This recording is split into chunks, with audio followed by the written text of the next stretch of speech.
Oi pessoal, tudo bem? Sejam muito bem-vindos a mais uma sessão do Histórias do Cinema Paranaense. Hoje a gente está aqui para receber o Oda Rodrigues e o filme Preâmbulo para Amar a Rua. Como vocês sabem, assim, né, a gente está nesse novo ciclo de sessões do História do Cinema Paranaense. Ano passado a gente fez algumas sessões em que a gente recebia digitalmente o pessoal no Discord, ouvia eles. Dessa vez a gente está tentando experimentar alguns novos formatos, especialmente para a gente tentar chegar mais perto das pessoas e ouvir mais elas aqui, no Corpo a Corpo, e também ouvir mais de novas pessoas que participem do debate. Então esse é um dos nossos convites também, né? Tem um microfone ali nessa terceira fileira, se vocês quiserem pegar e participar, acho que vai ser muito bacana. Eu sou o Gabriel Borges, estou aqui junto com o Rodrigo Tomita, que vai apresentar hoje comigo, e claro, estou aqui junto com o Oda Rodrigues. Acho que antes de começar, só fazer aqueles agradecimentos de sempre, né? Agradecer ao programa de pós-graduação em Cinema e Artes do Vídeo, que recebe e cedia a gente aqui dentro do MIS, o Museu da Imagem e do Som, nas sessões do Cineclube Cerejeira. Essa é uma das sessões extras do Cineclube e a gente sempre tenta promover que nessas sessões extras a gente possa ter esse diálogo com o cinema paranaense dentro do nosso podcast. Bom, feita toda a introdução, agora sempre acho que fica meio burocrático, mas é legal, a gente explica um pouco a dinâmica, explica como é que vai ser, mas acho que é isso. Bom, Eda, acho que para a gente começar, eu vou te fazer uma pergunta um tanto que vai mais na direção da trajetória. Para chegar no preâmbulo, acho que é legal que você tenha uma trajetória muito singular assim, dentro do cinema paranaense, que é uma pessoa que talvez não fez um filme com um orçamento dentro dos meios de editais e tudo mais, então acho que seria legal você contar um pouco de como que você entrou no cinema, assim, como que você chegou a fazer filmes, como que você entra nesse meio e como que você chega daí para fazer o preâmbulo. Tá bom, vou procurar resumidamente. Assim, eu era fotógrafo de movimentos sociais em São Paulo, então eu fiz letras na Universidade de São Paulo e convivia em São Paulo por conta dos fotógrafos, por conta das pessoas com as quais eu convivi. Então via muito com o cinema muito perto, né? Eu morei no CRUSP, né? no conjunto residencial da USP, acho que você esteve lá por conta da Sucine recentemente, e o Sinusp era ali. E tinha um relacionamento com muita gente, desde atores a diretores de cinema, gente que mais tarde viria a se relacionar de uma forma muito mais profunda com o cinema, não propriamente com a produção num primeiro momento, que é o caso, por exemplo, do Manuel Rangel, que foi presidente da Ancine. Então, convivi a Ana Peta, que nesse momento está em Nova York promovendo o filme dela, né, para o Oscar. Ou seja, eu acabava convivendo com muita gente ligado ao cinema. E ao vir para o Paraná, eu vim para cá num concurso com professor do Estado, sou professor de literatura, e fiquei 6 meses. É curiosa essa relação com começar a cursar cinema depois. Com a educação já produzia filmes na escola, mesmo sem ter feito uma faculdade. Desde São Paulo, promovia pequenos curtas, pequenos cursos com os estudantes, com alunos, usando tanto fotografia como curtas mesmo, né? Discutir cinema, usar o cinema como um instrumento, mas não só para exibição, mas a produção sempre me encantou. Eu lembro do primeiro filme que eu tenho, que é uma Kodak, uma daquelas antigas digitais, né? Que tinha um som horrível, mas que fazia pequenos filmes com os estudantes, pequenos documentários, pequenos filmes de ficção. E isso veio, então, encantando. Voltando a Londrina, eu fiquei 6 meses, né, indo e voltando, fazendo como ouvinte, um curso no mestrado da Letras da UEL. E o dia que fui prestar a prova, para mim era uma prova, já tinha orientador, já tinha uma possível orientação. Fazer a prova, respondi a primeira pergunta em linguística, foi minha primeira graduação. E aí a segunda pergunta, eu entrei numa crise, eu não sei porquê, naquele momento eu não sabia por que eu entrei naquela crise. Eu, de repente, saí da prova, né? As pessoas ficaram espantadas porque eu saí da prova.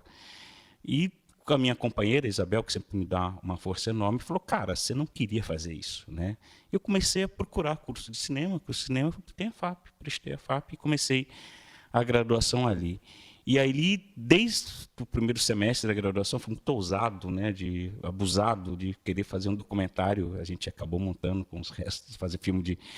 Fui montar 4 anos depois, né? Mas, enfim, a entrada no cinema se deu com esse passado na Universidade de São Paulo, minha relação com a fotografia, com as pessoas, e depois com a educação, né? E aí acabo entrando depois como realizador nisso, né? Efetivamente como realizador. E aí, para chegar no preâmbulo, como que foi essa passagem? Que ele já está em outro momento, né? O preâmbulo, ele tem... eu tenho aqui, né, uma graduação que eu nunca termino.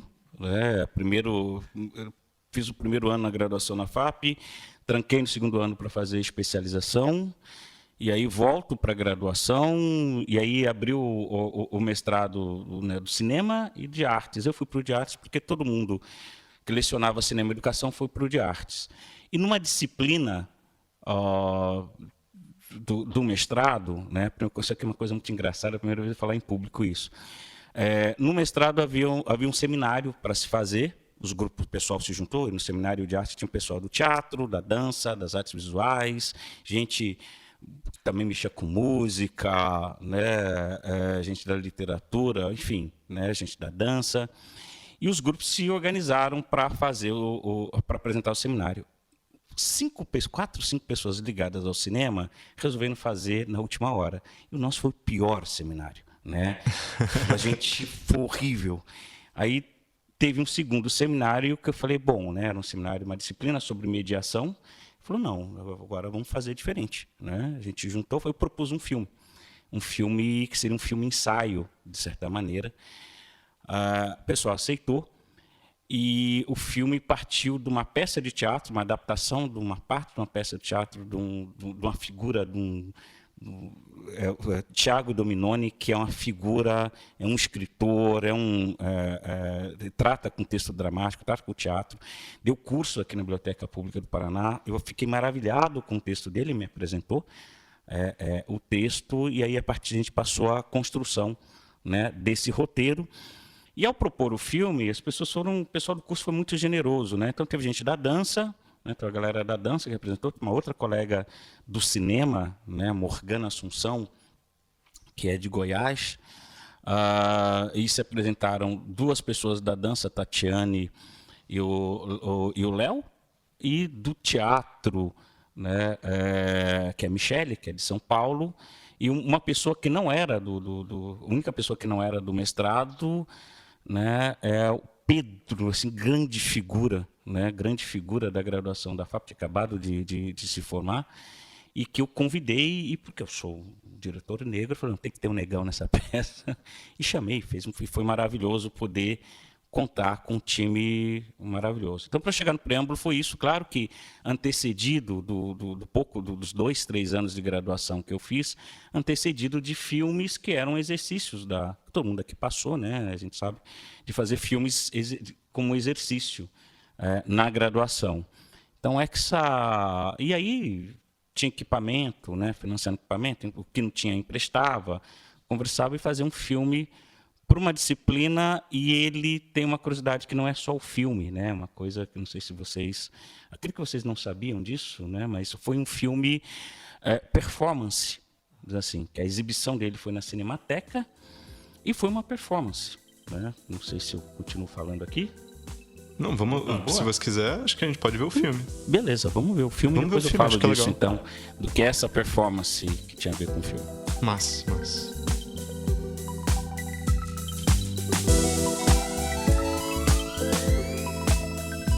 Nesse momento, na exibição presencial, nós exibimos o filme.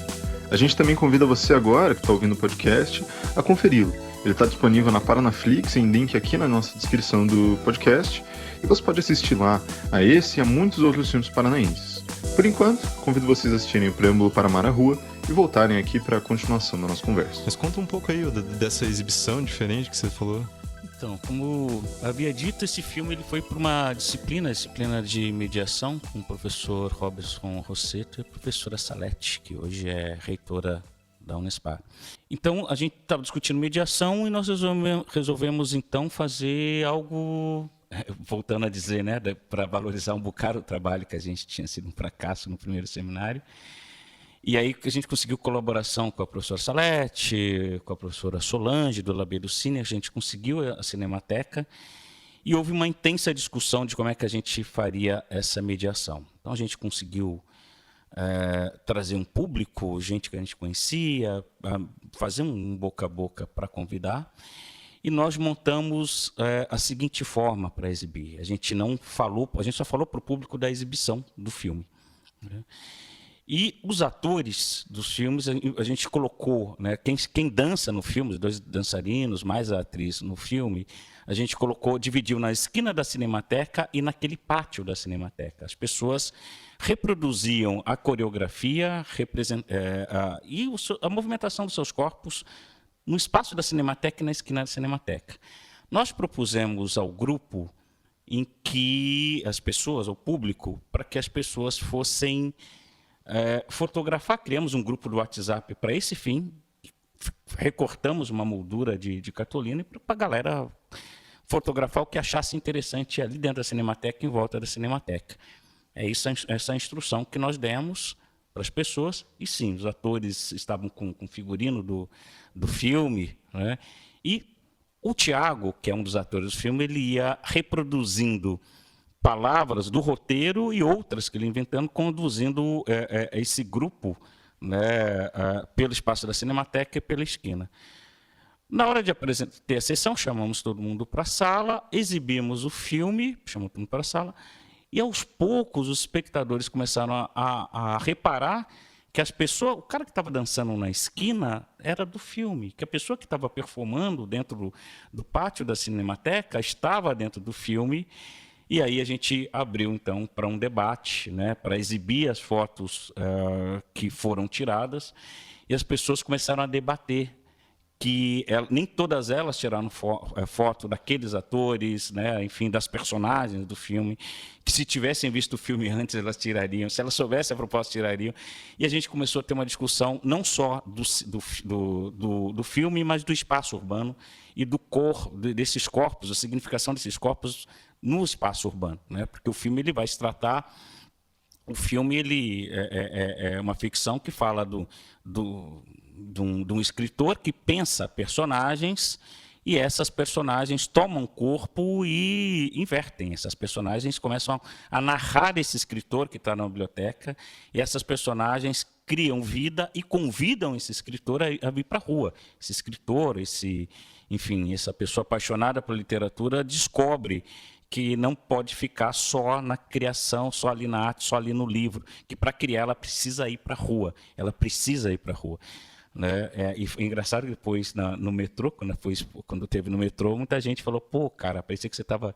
Aquelas coisas que a pessoa fala, parecia que você estava prevendo a pandemia, que a gente ia amar a rua de novo, né? Muita gente acabou fazendo essa ponte, claro que a gente nem imaginava isso, né? Mas o filme teve isso, a exibição aquela exibição em particular é algo irreproduzível, porque teve um debate, mas que foi precedido de performance dos atores, foi precedido de fotografia, da percepção que as pessoas têm do espaço urbano. Teve gente que se emocionou, que viu rua no filme, que falou, pô, eu passo todo dia nessa rua, e ver essa rua no filme é outra coisa, a gente cria um outro universo no cinema, né? Então essa foi uma experiência absolutamente fantástica, de debater, de conversar, e dessa possibilidade de discutir o espaço, discutir a ocupação urbana, discutir o olhar mesmo das pessoas sobre esse espaço que a gente ocupa, e pensar em outros espaços que não aparecem na tela do cinema, né?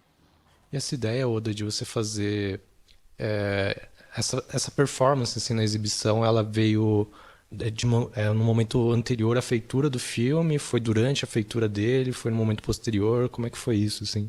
Foi com a equipe, né? A gente fez o filme e nós começamos a debater em como nós faríamos a mediação. Uma coisa a gente decidiu que não seria simplesmente exibir o filme e debater, a gente queria mais.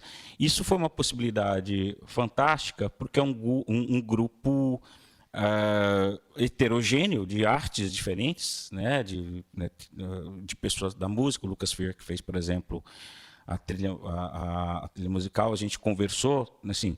Então, a gente começou a discutir teoria sobre mediação e as possibilidades. Então, isso foi posteriormente a produção do filme. Mas foi um debate riquíssimo, né? Então, e gerou essa possibilidade. Você falou algo da cidade que eu acho muito interessante, assim.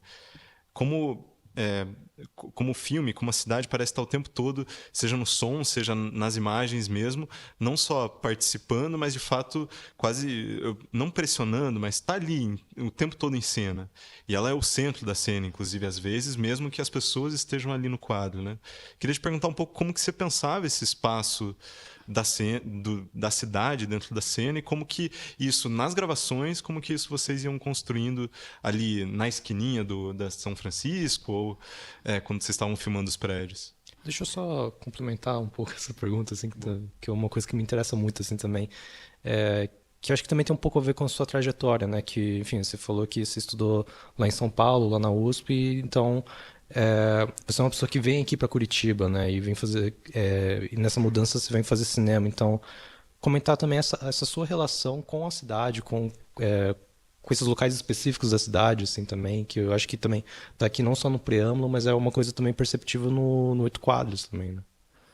Legal. Então, primeiro, dizer uma coisa que o Gabriel falou do som, e lembrou de uma coisa extremamente importante. Eu sou extremamente apaixonado pelo Hiroshima Mon Amour, e tem uma cena do diálogo das personagens, das protagonistas, em que eles estão num quarto de hotel e tem um som urbano dos movimentos que invade o quarto. Parece que eles estão no quarto de hotel, mas parece que eles estão no meio da rua. E eu lembro que ao rever esse filme, até para uma aula do Ulisses, que é professor de som, para fazer um trabalho, eu fiz um trabalho sobre isso, sobre o som do Hiroshima Mon Amour, e o preâmbulo foi a baita oportunidade de fazer isso, né? Então, é legal você sacar esse lance do som, porque mesmo quando a personagem está dentro da biblioteca, está num espaço fechado, a rua está lá dentro, né? A rua está dentro do espaço fechado. Você ouve o tempo todo a rua, o carro, a movimentação. Então, era isso mesmo, trazer para dentro do espaço.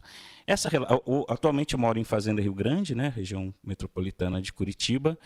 Mas essa relação com o espaço urbano, você falou de São Paulo, que é uma outra realidade, é um mar de prédios, né? São Paulo, cada bairro que a gente vai é uma realidade, pode ser uma parte do mundo, né? Não é exagero, por mais que as pessoas falem. É como qualquer metrópole, né? Que você pode encontrar todas as metrópoles nas metrópoles que a gente conhece. Então, essa relação com o espaço, ele precisa ser humanizado. Então, o filme traz muito isso, né? Trazer esse espaço, trazer a ficção, trazer a dança, né, para isso.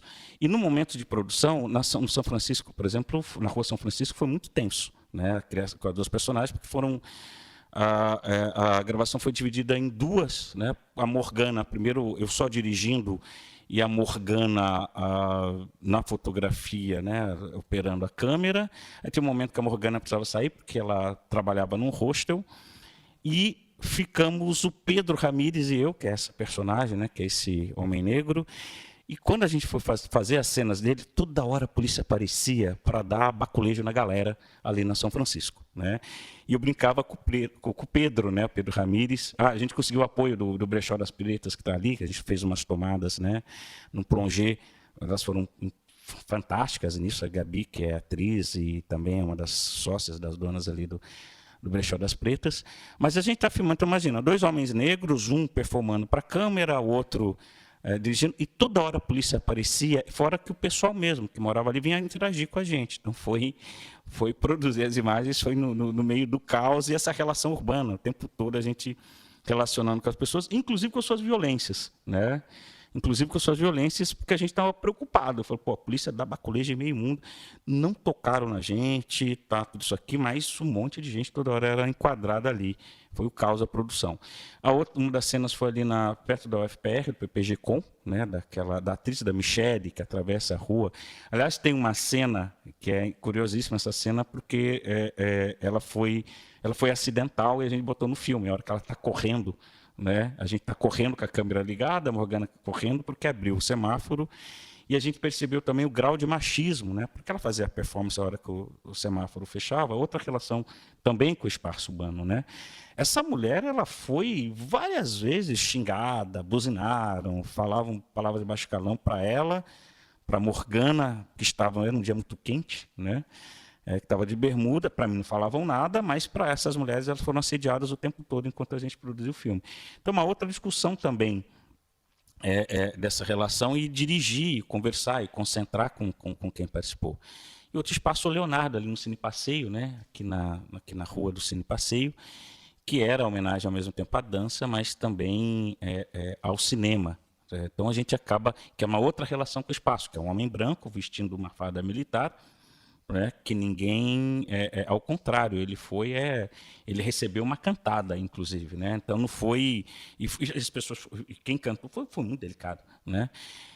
Então essa relação com o espaço e com São Paulo, como Curitiba, a gente tem, claro, são municípios diferentes, são realidades diferentes, são tamanhos diferentes, mas é uma relação com as pessoas, né? A cidade ela é feita de pessoas e a gente acaba, às vezes, não olhando, não sentindo e não percebendo tanto os afetos, né, quanto as violências que esse espaço tem. Então, esse filme ele tem essa discussão poética disso. Olha, a gente precisa sair, para nós que somos do cinema, a gente olhar para fora, para nós que somos artistas, olhar para o mundo para voltar para a criação também, né? Então, essa relação São Paulo e Curitiba, essa tradução do espaço a gente poder transitar. Em São Paulo, eu aprendi a dirigir aqui em Curitiba.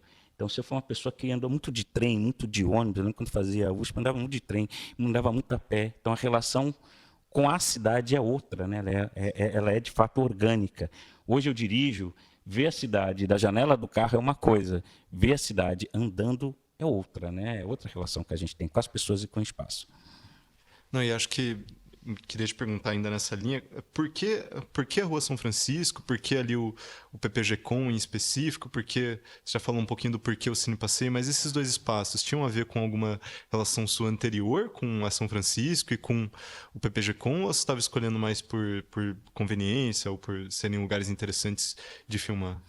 O PPG-Com foi conveniência, porque a gente foi filmando de acordo com o PPG-Com, a atriz que filmou ali perto, ela vinha de São Paulo somente para aula de mestrado, então a gente tinha um curto tempo, né? A gente marcou antes, então o PPG-Com foi conveniência, mas acabou casando legal com a estética, né, do filme.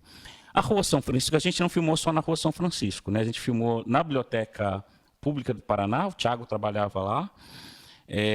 A gente começa a relação com a personagem, que era um escritor. A gente conseguiu autorização para filmar dentro da biblioteca pública e as ruas que passavam em volta da biblioteca pública, essa ideia ali de ter o centro. Mas a Rua São Francisco, em particular, é porque ela é uma síntese da riqueza cultural, do desprezo muitas vezes do poder público, de um potencial que um espaço artístico pode ter, ao mesmo tempo do choque social tem na Rua São Francisco. A gente vê ali dos vários usuários, né, de pessoas usuários de drogas que assim ilícitas, que estão ali, que estão abandonados, de moradores de rua. A gente tem ali o que a sociedade cospe. Então, na São Francisco tem isso, ao mesmo tempo que tem uma classe média que circula ali. E também é um espaço da negritude, né? Então, a São Francisco é um pouco isso, né? A gente vê, filmar na São Francisco, eu vejo, a gente fica vendo filmes dos anos 70, ou filmes contemporâneos, podia ser um bairro de Nova York, por exemplo, podia ser um bairro de São Paulo, podia ser uma rua do Rio de Janeiro, podia ser uma rua de Belo Horizonte. Então, ao mesmo tempo que ela é uma síntese isso, né? Que tem isso, tem uma classe média que circula, tem uma ação artística que estão ali nos grafites, né? A gente olha, inclusive até no cinema, tem uma cena que o Pedro aparece, tem cinema na praça, né? Que ali era exibido, né, o Fidê. Eu lembro que a primeira vez que eu vi o Fidê foi exibido ali na praça do ciclista, mas também porque ela significa tudo isso, são camadas, né? Se eu fosse arqueólogo, eu podia pensar em camadas que estão ali nos nossos olhos, camadas, né? Camadas sociais, camadas da arte, camadas do relacionamento do ser humano. Tem comércio, tem arte, tem classe média, tem pessoa despossuída de tudo, inclusive da dignidade, né? Tem corpos brancos consumindo, tem corpos negros consumindo, mas tem corpos negros só passando, tem corpos negros sendo reprimidos, tem trabalhadores que passam ali pelo vermelhão, né, com ônibus que cruzam aquilo, tem gente que passa só pela rua, mas nunca olhou pela rua. Então, a São Francisco ela foi uma escolha muito pensada nisso, né?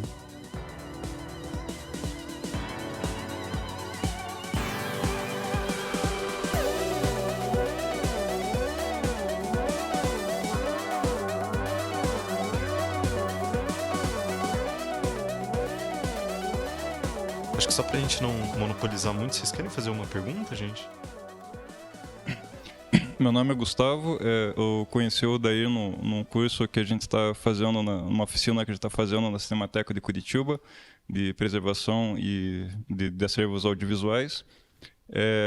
Também, quinta-feira passada, né, eu fui ver um filme do outro cineclube, o Cineclube Janela Lateral, e a sessão atrasou em 45 minutos porque ele estava levando alunos de Fazenda Rio Grande para acompanhar a sessão. Então, eu queria que ele destacasse e falasse um pouco sobre essas questões dessas atividades ligadas à educação audiovisual e o envolvimento dele com educação, ou, por exemplo, levar os adolescentes para ver uma sessão como essa, um filme como A Última Floresta, do Luiz Bolognese, com colaboração do Davi Copenau e Yanomami, que talvez para a realidade deles seja um filme um pouco atípico, e falar sobre essa experiência e sobre a educação audiovisual com adolescentes. Bom, valeu pela pergunta, né? E aproveitar, vou fazer essa ponte com o preâmbulo também, né? Como havia dito, eu sou professor do Estado, no momento estou licenciado porque estou secretário de Cultura do município de Fazenda Rio Grande, mas eu não perco a relação com o cinema e principalmente com o cinema e educação, né?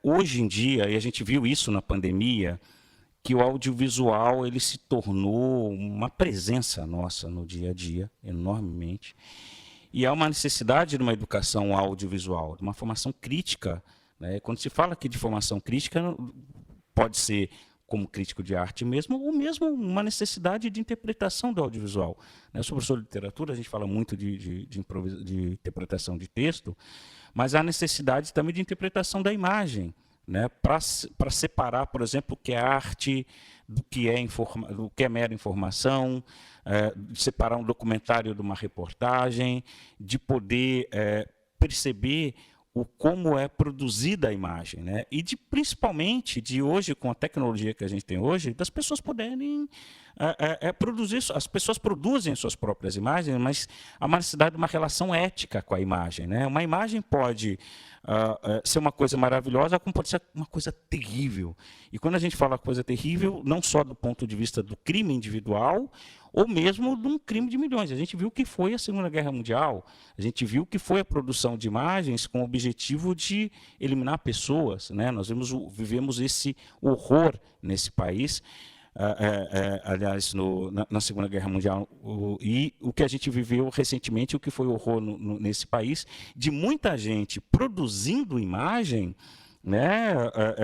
Pregando preconceito, acreditando em milhões de pessoas, pedindo a morte de negros, de indígenas, de grupos LGBTQI, enfim, né? A imagem ela tem esse poder maravilhoso de nos educar. E quando a gente fala educar, tem uma coisa que eu aprendi no mestrado, é que educação ela tem seus dois sinais também. Pode ser por uma coisa maravilhosa, mas pode se educar por mal também, né? Então, a formação com os estudantes, levá-los para o pessoal se espantou, né? A galera que estava lá do Cineclube, a galera espantou, e o próprio pessoal do Cineclube, da Cinemateca se espantou, porque os meus alunos, são alunos meus desde o sexto ano, esse ano disso não estou dando aula, só dei aula com eles no começo do ano, eles se portaram como o público normalmente cinéfilo se comporta. Eles assistiram ao filme, terminou a exibição, eles aplaudiram, foram tímidos ali, fizeram uma ou duas perguntas, e eu vim de ônibus com eles e voltei de ônibus, né? E eles vieram fazendo 1 milhão de perguntas, né? Porque é um filme em comum, e eles fazendo 1 milhão de perguntas de filmes que eles produzem também, porque eu não só exibo filmes, eu também trabalho com produção cinematográfica dentro da escola. Aliás, minha dissertação de mestrado é isso, é sobre produção cinematográfica dentro da escola. Então, obrigado, Gustavo, pela pergunta, que é uma baita de uma oportunidade para poder falar aqui que cinema e educação tem tudo a ver, inclusive tem a lei, né, 13.006, que pede, que recomenda a exibição de filme brasileiro, de filme nacional, pelo menos 2 horas por mês, né? E há uma necessidade da gente implementar isso, de fazer. Então, não é só exibir. Eu gosto de exibir, é importante exibir. Então, a meninada se comportou super bem porque entre as aulas, sem abrir mão de literatura, sem abrir mão de língua portuguesa, sem abrir mão de nada disso, de falar de cinema, de falar de planos, de falar de linguagem de cinema, de exibir curta-metragens de cinema brasileiro, cinema mundial, mas, claro, valorizando o cinema brasileiro, né, principalmente o cinema brasileiro. Então, a meninada teve uma preparação antes. Então, eles foram, entenderam que a Cinemateca não é o shopping, que não vende pipoca, assistiram ao filme de uma narrativa em comum e voltaram, o que eu amo, 1 milhão de dúvidas, e perguntando como é que eles fariam filmes parecidos, né, que podem misturar documentário com narrativa, que alguns diziam, parecido o filme que eu fiz, ou eu quero fazer um filme assim, né? Então, e isso tem a ver com o preâmbulo também, né? É um filme de ficção que tem essa pegada poética, né? Que tem essa pegada de imprimir texto na tela, de falar de uma imagem e botar só uma frase, porque isso a gente construiu durante o roteiro, né? Uma coisa que tem fazendo do preâmbulo, por exemplo, que são essas possibilidades de explorar, de falar de uma imagem e botar um texto na tela para que as pessoas, cada um imagine. Falar, a imagem é linda naquele trecho. A imagem é linda. E aparece o texto, a imagem é linda. Fala, pô, que imagem é essa linda? Bom, isso é para você. Assim como a gente é leitor, quando a gente está lendo um livro, é a gente que monta a imagem, a gente brincou isso no cinema também. Ó, a imagem é linda, a gente escreveu na tela, a imagem é linda, o espectador que cria a sua imagem linda. Né? Então, tem essas possibilidades. E o filme que tem na Cinemateca, ensinar adolescente, ensinar a galera do nono ao ensino médio, é dizer, olha, cinema é muito mais do que eu brinco com eles, do que determinado filme, determinado blockbuster que tem, né, que virou uma série, né, de número 399, que é a mesma história. Ele pode fazer um filme diferente a partir da própria história, a partir do seu espaço, a partir de si. Não, acho que você tocou numa coisa que eu acho que é legal, assim, queria ouvir mais um pouco sobre isso, assim, que é essa construção do filme a partir da poesia, assim, essa relação de você... É isso, né? Construir imagens a partir dessa poesia e o que surge desse choque, assim, queria ouvir um pouco mais sobre isso, assim. Aí, primeiro, falar do Tiago Dominoni, que eu falei, parte de um texto dramático dele, um texto do teatro. É a primeira vez que eu vi o Tiago, ele estava declamando, né, do seminário, daquele seminário. Ele estava no grupo do seminário que foi super bem. E o cara declamando, e eu fiquei maravilhado. Quando ele declamando, eu também escrevo poemas, tanto que o poema que aparece, né, no filme foi um poema que eu já tinha escrito há um bocado de tempo, e a gente encaixou ali no texto. E dá para pensar que curta-metragem, inevitavelmente fazer essa ponte com a literatura, que o curta-metragem ele pode ser um conto ou ele pode ser um poema. E a poesia tem isso, a poesia é muita imagem. Né? Se a gente for comparar um conto, um romance, a poesia ela é mais compacta, mas ela joga muita imagem para o leitor. Né? Então, é um desafio fazer um filme que tem muito do poético, né? Da gente produzir as imagens e criar os versos, criar as frases, criar as rimas. Tanto que os vários espaços que a gente filma em Curitiba, né, e o som tem uma curiosidade, né, porque dá para ver que é um som que não é sincronizado. A gente fez a dublagem, na escola da Tatiane, o som da rua a gente captou depois, são vários dias diferentes que a gente acabou, como faz a produção do cinema. Mas esse processo da montagem, para mim, é poesia, sabe? Então, é isso, é montar o verso. Então, essa é a parte que eu acho que é legal, não é simplesmente a imagem bonita, é a montagem, é conversar, é discutir, é debater, assim como a gente está escrevendo um poema, que a gente escreve, reescreve, você corta uma palavra, você, sabe, vai colocar ponta aqui, vai editar o ritmo. Então, acho que todo filme tem essa questão da poesia. Mesmo aquele mais recortado, que tem mais ação de Hollywood, tem alguma coisa. É claro que existe, assim como poesia, como qualquer arte, tem um de qualidade e tem um que não é tanto, né, que é só para vender. Mas esse filme em particular é isso. A gente queria um poema que falasse da cidade, que falasse das pessoas e que falasse de amar a rua, que amar a rua é amar a si mesmo, é amar as pessoas, é amar as outras pessoas. Né? É um filme que, no final, fala de amor pela humanidade, no espaço urbano. É um poema cinematográfico, digamos assim, para falar das pessoas e da ocupação urbana. Né? Você falou da poesia, e acho que o filme ele parece estar navegando sempre por todas as artes, né? Ele joga com a dança, ele joga com o teatro, ele joga com a poesia e ele joga com o cinema. Ele joga, acho que é uma cena que acho muito interessante, a cena que ele está dançando no meio da rua e ele dá um giro e quando ele volta, ele está em outra rua, ele se teletransportou no espaço através do cinema. E eu queria que você falasse um pouco dessa criação multi-arte, assim, né? De como se relacionar com tantas artes, dentro, inclusive, do mestrado em artes. Cara, foi legal isso, vamos tocar nisso. Primeiro, já vou começar pela última observação, justamente o mestrado. Eu fui para o mestrado, pessoal, muita gente me questionou, falou, cara, você é do cinema, por que você foi para o mestrado em artes? Um motivo, como eu disse, que vários os professores de cinema e educação foram para o mestrado de artes, foi um forte motivo. E um outro, que eu venho de uma graduação na Universidade de São Paulo, que era uma integração com a universidade. Eu vim de um campus, isso já pensando na universidade. Eu vim de um campus, eu estudei no campus Butantã e morei na USP, em que você conversava com todo mundo. Então a gente ia para o Sinusp, isso só para não sair do cinema, só para a gente não sair do cinema. A gente ia para o Sinusp, então tinha colegas da física que iam discutir, iam falar sobre cinema, iam falar sobre cinema. Então tinha um pessoal da ECA, que eram os atores, os produtores, o próprio pessoal do cinema, mas tinha a galera da FAU, da Faculdade de Arquitetura, e tinha um pessoal da História, e tinha, né, gente da Letras. Então era uma relação múltipla ali. Eu nunca produzi nenhum filme ali na USP, mas acompanhei, né, trabalhei em set, mas, né, em São Paulo, e essa relação era uma coisa maravilhosa, era uma única coisa que eu sentia falta na FAP. Era essa integração, e isso mudou, né? Tanto que esse filme e outros também, o próprio 8 Quadras, né? Depois a gente... Isso mudou minha relação com o cinema, porque muda não só a criação, mas a forma que eu vou me relacionar com as outras pessoas, com os outros corpos, né?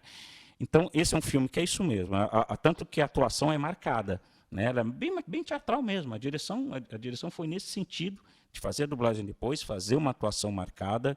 Enquanto a gente filmava, as pessoas paravam, como é normal, diante de uma câmera, né? As pessoas param para olhar. Esse transporte, esse falso raccord que a gente acaba fazendo ali, que era a ideia mesmo de provocar visualmente um estranhamento, né? Tem um movimento do Leonardo, ele começa uma frase, aprendi que é frase quando a gente faz movimentos em dança, ele começa uma frase que é interrompida e continua no outro espaço, numa outra esquina, numa outra rua, né? A própria personagem vê o estranhamento, que é esse estranhamento que pode ser interpretado de várias formas. Uma, por exemplo, não precisa ser só dançando. Quantas vezes a gente não dormiu em ônibus?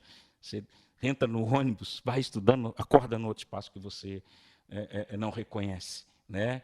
Ou você está numa rua, de repente distraído, sei lá, está olhando o celular, seja lá o que for, você dobrou numa rua que você não está acostumado e você se estranha, né? Ou quando você desce numa cidade nova, o quanto de estranhamento aquilo nos provoca. Às vezes você não precisa sair da cidade, isso mesmo que eu falei. Uma rua, um beco que você entra, descobrir um beco em qualquer cidade, né, descobrir uma rua que você te causa estranhamento, né? E é uma coisa, e te dá um desconforto, mas também te traz essa coisa de explorar a cidade, de explorar o espaço, né? E isso é uma síntese ali no preâmbulo envolvendo todos esses outros profissionais, né, essas outras profissionais também, da gente conseguir com a própria arte fazer essa síntese, que cinema é isso, né? É coletivo, né? A gente vive falando isso, né?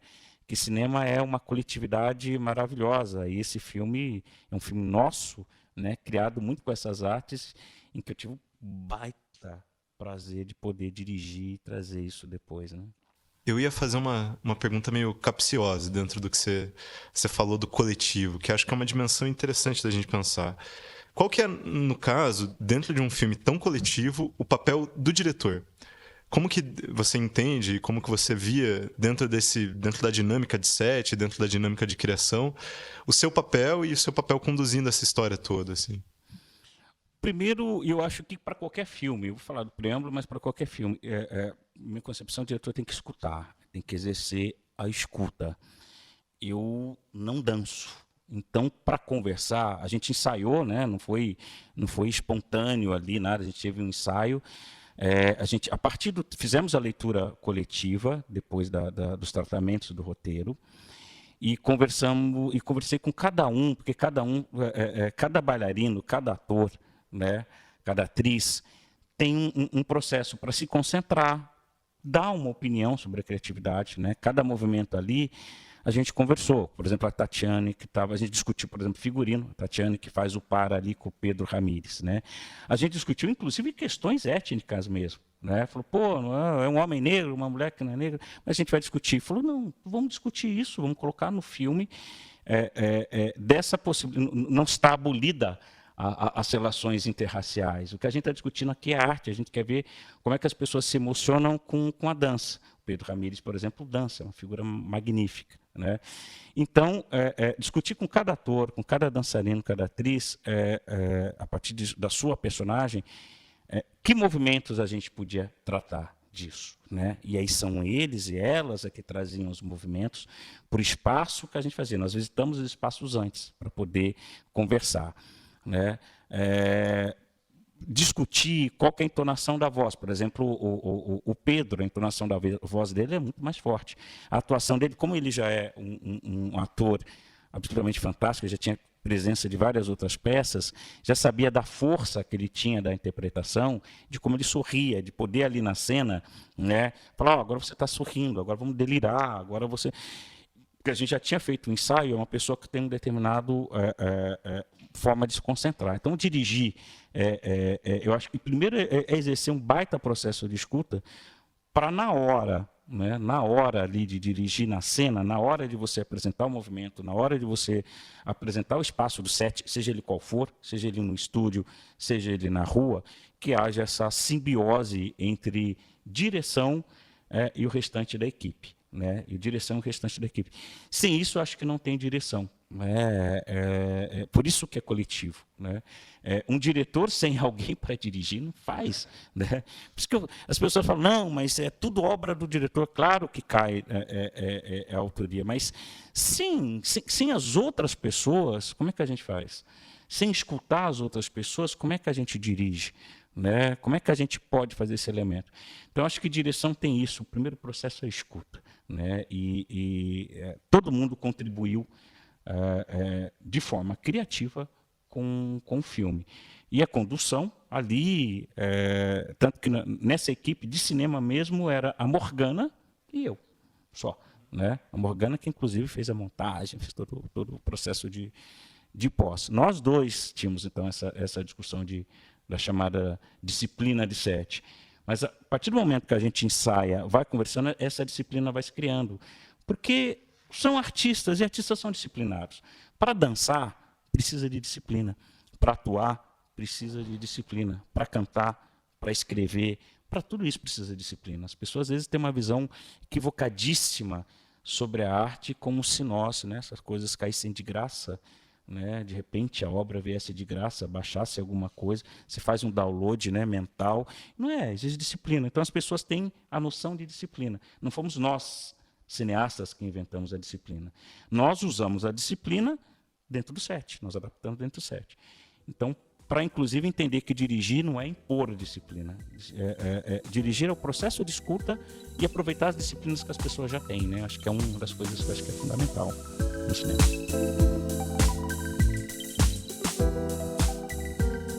Talvez saindo um pouco do filme, mas a gente já começou a falar um pouco do Oito Quadras, assim, acho que queria que você comentasse um pouco também dessas outras produções suas. Você falou dos exercícios, mas saindo um pouco do preâmbulo, o que mais você fez, especialmente o que você, depois do filme, continuou fazendo? Como que foi esse período pandêmico de exibição desses filmes, mas também de outras criações, enfim. Tá. Tem um documentário que eu fico muito feliz de ter feito, que é o Retrato Falado, que começou como exercício na aula do baixo. Foi muito legal, foi uma coisa muito ímpar, né? Porque, primeiro já pela formação da equipe, né? Fomos eu e o Luiz Bonin, que somos mais velhos, ele era, aliás, é totalmente grisalho, e no dia, naquele período, tinha uma figura que veio de Cuba, que é a pessoa que fez o nosso som, e ele veio ver a mãe passar um tempo aqui no Brasil, porque a mãe dele fazia doutorado, pós-doutorado, fazia doutorado na UFPR. Ele veio visitar a mãe, ele aproveitou, ele fazia cinema em Cuba, e ele estava ali, apareceu na FAP um dia, e quando o pessoal montou as equipes de documentário, né, Daniel Reynoso, grande figura, E ele, a gente chamou ele para o nosso grupo, né? E aí tinha uma história que queria fazer. Estou falando desse filme porque ele tem um significado grande para o momento que a gente está vivendo. E a história de uma fotografia de um fotógrafo, o sobrenome dele é Jansen, estou aqui, acho que no cansaço acabei esquecendo o primeiro nome dele, mas é Jansen. A gente fez uma fotografia, uma sequência de fotos, publicou na Gazeta do Povo, então, que ganhou o prêmio Shell em 68, que foi a ocupação da Politécnica, né? Houve a ocupação da Politécnica, e esse cara foi fotografado com estilingue, imagina, um estudante de medicina com estilingue apontando para a cavalaria, então isso aqui. Muitos anos depois eu descobri que eu conhecia essa personagem, o Dr. Zequinha, que é uma figura muito conhecida aqui em Curitiba, porque eu já conhecia a filha dele, a gente fez movimento estudantil quando a gente era jovem, né? Eu fiz parte da União Brasileira de Estudantes, então vim aqui para Curitiba. Então eu conheci a filha dele, depois, muito tempo depois que eu descobri que aquele cara era a personagem, e a gente fez isso. Então, um filme que eu gosto pra caramba, foi meu primeiro prêmio de cinema, por causa disso que eu estou falando do cara, né? Você ganhou o roteiro e ganhou melhor documentário ali pelo Festival de Pinhais. Um outro filme, esse está na montagem, né? Tem um sofrimento desgraçado, a montagem, já explico por que o sofrimento, que é o Solombra. A gente entrevistou professoras com depressão que voltaram a trabalhar, e a gente teve todo um cuidado. Nós fizemos uma consultoria com psicóloga acompanhando o set, não para fazer tratamento, mas para a gente ter para acolher as pessoas no set, porque é um tema extremamente pesado. A gente fez, né, com a Manu, né, fotógrafa maravilhosa, né, uma equipe também fantástica, com a Márcia Galvão como produtora. Enfim, teve uma galera, né, a Sabrina, que vai fazer o som, a Rebeca, que está montando agora, a Vicky. Então tem uma galera enorme, a gente está na expectativa.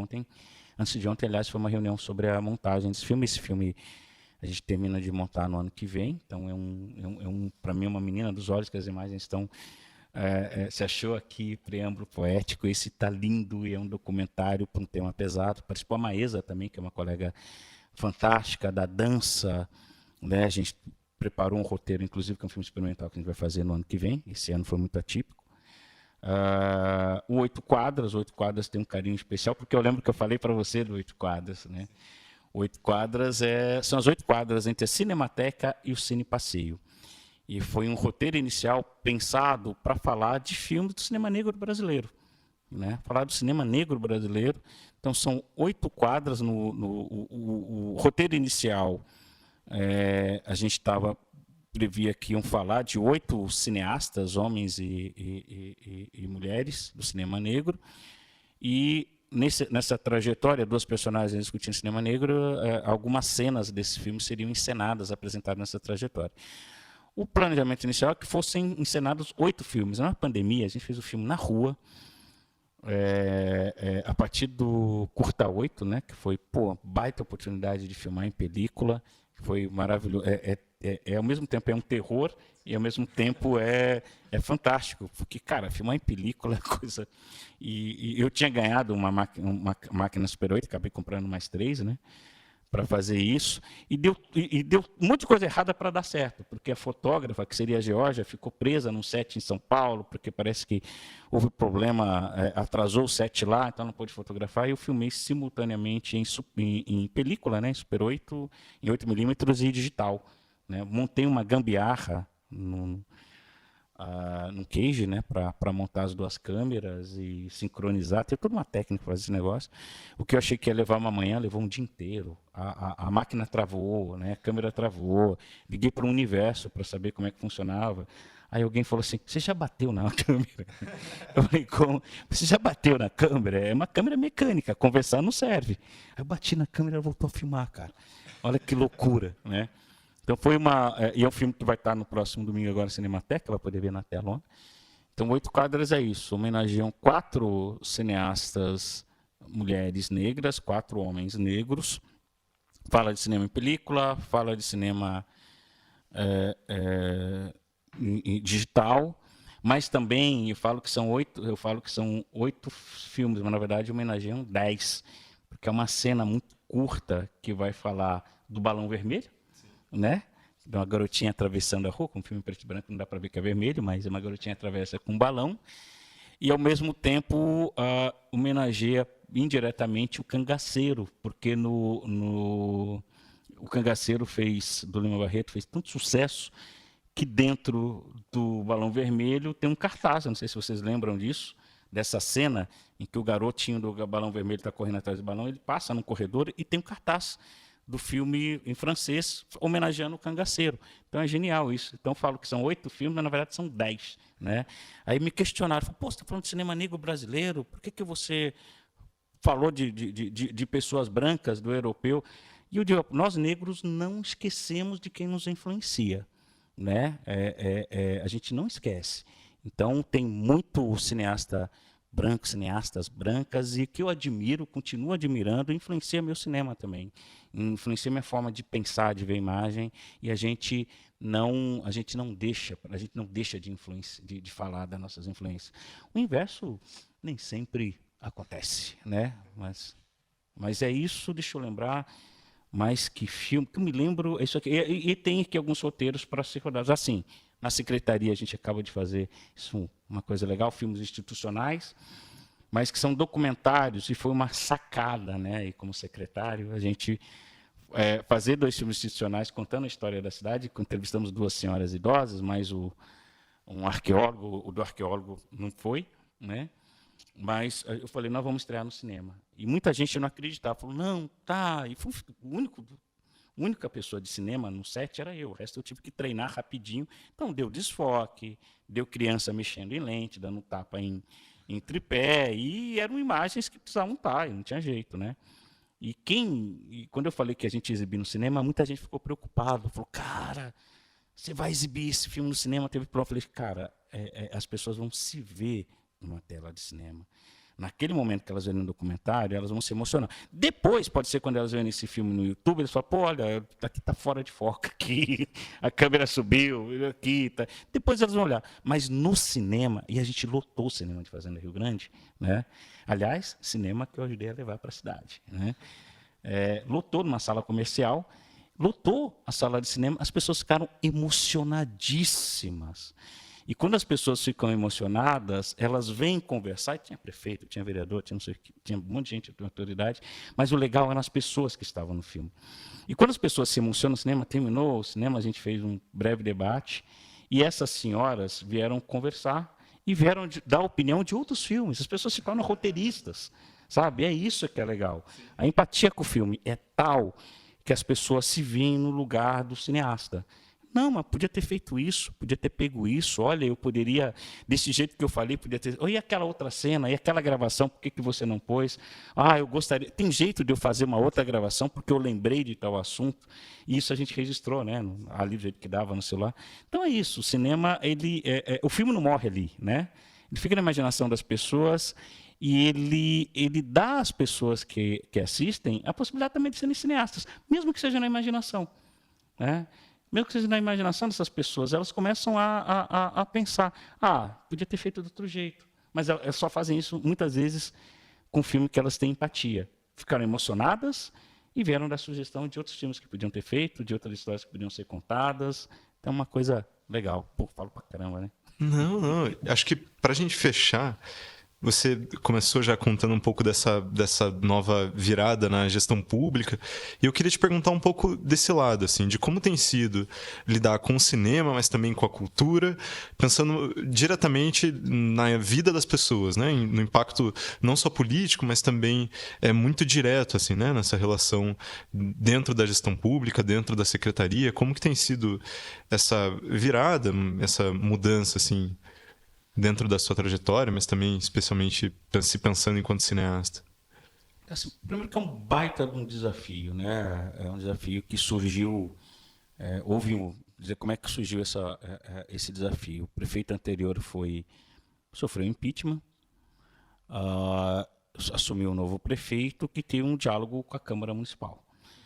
E aí o único vereador negro e o único vereador de esquerda me convidou, porque já fazia parte do Conselho de Cultura. É um prefeito que dialoga, né? A gente pensa em muitas coisas, pensamos diferentes, mas ele é uma pessoa que respeita, né? O jovem prefeito de Fazenda Rio Grande.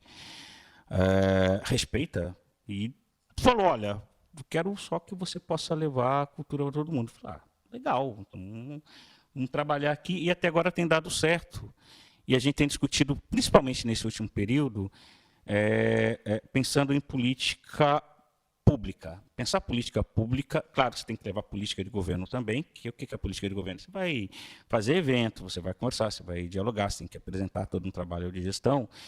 Mas nós temos nos dedicado muito para a política pública. O que é política pública? A gente recompôs o Conselho de Cultura, recompôs os conselhos, semana que vem, aliás, o Conselho da Igualdade Racial vem para a Cultura, dia 22, né? Conseguimos isso. Discutir fundo, porque discutir cultura sem discutir verba não adianta nada. Então, uma das poucas cidades que tem fundo vai usar o fundo agora. A gente tem conversado, tem dialogado com os artistas, né? O principal é isso, começamos a fazer isso. Claro que é uma cidade muito jovem, Curitiba é do lado, que tem uma outra, né? Muito mais antiga, tem muito mais experiência nisso. Mas é um desafio levar a cultura para a periferia. E a gente conseguiu esse ano no festival, que a gente fez praticamente em todas as escolas do município, né? Levar a cultura perto disso, né? E, ao mesmo tempo, pensar. Né? E isso veio muito do mestrado. Né? Veio do mestrado e veio da minha experiência anterior, como gestor em projeto do governo federal, como diretor de escola, como diretor de cinema. Né? Parece que não, mas a direção de cinema dá essa oportunidade também da gente trabalhar como gestor. Então, tem esse desafio, que é o que eu disse, eu estou secretário de Cultura. Amanhã ou depois, se por uma necessidade de troca política, de negociação política, precisar sair, beleza, é isso, é do jogo, né? Faz parte, e faz parte da democracia isso, né? Faz parte, e esse tem sido o desafio, porque eu tenho conversado com muita gente que pensa muito diferente, ou gente que não tem exatamente o que é a noção do que é arte, ou que não tem noção do que é cultura. Mesmo artistas que não se reconheciam como artistas, né? Então tem de tudo, artistas que não se reconheciam como artistas, gente que entende cultura apenas como evento, gente que não tem a ideia que cultura movimenta economia. A gente está conseguindo, inclusive, levar produtoras de cinema lá, não vou falar o que é, porque, enfim, a coisa tem andamento, mas já tem produtora para rodar longa lá em Fazenda Rio Grande, porque a gente fez uma mesa de negócios numa feira, num evento que teve, a gente reuniu sindicatos da categoria da produção de cinema, o Sebrae, e vai ter festival no ano que vem. Já teve uma mostra do Olhar de Cinema, que eu posso falar aqui, né? Que teve duas mostras esse ano, a gente está discutindo no ano que vem, tem produtora querendo produzir lá, expandindo. Ou seja, eu acho que está um trabalho legal. Podia fazer mais? Podia fazer mais, porque se tivesse mais dinheiro, né? Se não tivesse Saúde Blanc 2 e São Paulo Gustavo, não tivesse sido vetada, depois vetada de novo, né? Por isso a gente teria muito mais grana. Mas é isso, poder fazer isso. E a relação com o cinema, que eu acho que é uma experiência magnífica, que você tocou num ponto. Eu nunca fiz filme com edital, porque eu sofro de uma desgraça. A gente, inclusive, faz isso. O meu sócio na produtora, o Luiz Bonin, é funcionário federal, e eu sou funcionário estadual. Então, a gente se exclui nos editais. Né? Como é que a gente tem feito isso? Né? Tem investido em equipamento, tem investido em relação com as pessoas e tem procurado aproveitar. Assim, o legal de estudar cinema é isso. A gente aprende, por exemplo, quando fazia a Boca do Lixo, sabe, de ir atrás do financiamento, e garantindo a liberdade criativa. Então, tem produzido os filmes assim, né? Tem conversado com as pessoas, tem conversado com entidades, com comércio, com sindicatos, sendo financiado, as pessoas têm confiado, e a gente tem... eu brinco, falo assim, a gente paga mal, mas a gente paga, né? Não teve um filme que a gente não fez que a gente não pagou. A não ser o Preâmbulo. O Preâmbulo era um trabalho acadêmico que acabou extrapolando a academia. Mas todos os outros filmes que a gente fez, né, a gente pagou. Né? Pode pagar mal, mas a gente paga. Né? E com construção com as pessoas. Então, acho que tem que ter essa experiência, essa relação de entender também que é trabalho. A gente trabalha, a gente tem disciplina, vocês estão aqui, vocês estão fazendo trabalho, vocês estão aqui, por mais que seja essa relação econômica, vocês estão trabalhando, vão receber crédito da universidade, da graduação, do mestrado, seja o que for, mas vocês estão trabalhando e estão construindo um outro rumo. Então, é nessa perspectiva que eu acho que a Secretaria de Cultura e o cinema se complementam. Né? Eu consigo compreender mais ainda a arte como trabalho. E como a gente está na realidade brasileira, eu faço como um monte de artista faz. Eu faço igual Cartola. Pô, é samba? O que tem a ver o samba com o cinema? Tem muito a ver, né? Mas o que tem a ver o Cartola com o que eu estou falando aqui com o cinema? Cara, o Cartola era um gênio. Para poder continuar compondo, ele foi funcionário público, velho. Né? Ele, da vida dele, em pouco tempo só que ele viveu só como artista, ele foi funcionário público. Né? Vamos pensar um Cruz e Souza, baita de um poeta negrão. Né? Ele foi funcionário público, cara. Ele não podia viver só da escrita, né? Ou vamos, né? Sabe? Então a gente tem aqueles que não tiveram, herdaram da família, foram ricos ou qualquer coisa desse gênero, que foram grandes artistas também, né? Muitos que foram que tinham, né, grana, mas os que não tinham viraram funcionário público ou foram fazer uma outra coisa, fazer arte. É o que eu faço, né? Então estou como secretário de Cultura, mas com o que eu ganho, eu consigo juntar para fazer filme, pensando já no próximo. Está montando esse e já estou pensando no próximo do ano que vem. Mas como professor também fazia, e com apoio, volto a dizer, cinema é coletividade. Apresentar um projeto que as pessoas acreditam é uma coisa fantástica. Você faz parte da produção e da direção também. Porque é aquela história, né? Sonho que se sonha só, né? Não vira realidade, né, velho? E cinema é isso. Ele é sonho enquanto está na cabeça, ele passa a ser projeto quando vai para roteiro e passa a ser efetivado quando se envolve as outras pessoas, né? E muitas vezes as pessoas acham que cinema é só o set. Não é, cara. 99% é burocracia, é convencer as outras pessoas que o seu projeto é bom o suficiente para que possa ser filmado. E aí tem uma pergunta que não foi feita, mas como estou fazendo uma série de cursos, fazendo curso pelo Sebrae, eu falei, pô, você faria filme para Netflix? Adoraria ter uma experiência dessa que eu acho que dificilmente eu vou ter. Mas isso não me impede de fazer cinema, né? Porque eu acho que tem filme, tela e público para todos os filmes que a gente produz, desde que a gente ouse produzir e ouse exibir. Muito bom, cara. Tem alguma coisa que eu não perguntei que você queria responder? Alguma última coisa que você queria muito dizer? Assim, a coisa... Bom, tem um monte de coisa que eu quero dizer que eu falo pra caramba, mas é a Semana da Consciência Negra, né? Não podia deixar... Toquei indiretamente em vários momentos aqui. E, desculpa, eu lembrei do meu velho, né? Então, uma coisa que eu queria falar... eu tive pais maravilhosos. Minha mãe me colocou na literatura, me ensinou a ler em casa e meu velho me levou para o cinema. Então, faleceu de Covid, infelizmente, né? Então, eu lembro do meu velho agora, né? Ia fazer 76 anos, dia 15 de outubro, meu primeiro professor que nasceu no dia do professor. Então, cinema é uma homenagem para os meus pais, para minha mãe, para o velho Odair, para a dona Nadir. Mas é isso, o que tem a ver com todo mundo que cinema a gente traz de casa, né? Fazer cinema é se comprometer com as pessoas, é amar as pessoas, né? Não consigo conceber, não é possível conceber um objeto de arte. Seja isso que você fez, vende, você tem que ter alguma relação de amor com esse objeto, né? E essa relação de amor, para mim, é com meu pai, com meus alunos, com os colegas da faculdade. Então, o cinema é amor. E numa Semana da Consciência Negra, eu acho que é um momento da gente entender que há necessidade de amar a negritude, de amar a nossa cultura, de entender que não é possível pensar país sem pensar nos nossos antepassados, sem pensar o quanto a gente contribui para todas as artes, inclusive o cinema. Do samba ao cinema, a gente está nisso e essa semana é importante lembrar disso. Não, só agradecer muito mesmo a sua presença aqui hoje. Fiquei muito feliz assim com o debate. Acho que a gente conseguiu conversar muitas coisas assim, do preâmbulo, mas para além do filme. Assim, acho que esses momentos de encontro com o cinema, especialmente de registro de encontro e de poder botar isso depois para jogo, para a gente ouvir o que as pessoas têm a dizer e daí poder registrar isso, né? Essa é uma ideia que sempre fascinou muito a gente e que, poxa, poder estar aqui ouvindo você e registrando essa sua história pra gente é muito importante e eu fico muito feliz que a gente tenha tido esse papo hoje, assim. Obrigado mesmo por estar aqui e valeu, cara. Valeu e viva a Universidade Pública. Nós estamos todos aqui pela Universidade Pública, né? É o que proporciona, no fundo, isso. E acho que mais do que nunca é o momento da gente também, né, Vinícius? Valeu, obrigado, vocês são maravilhosos. Valeu, gente. Obrigado aí, obrigado André, Gustavo, Iago. Valeu.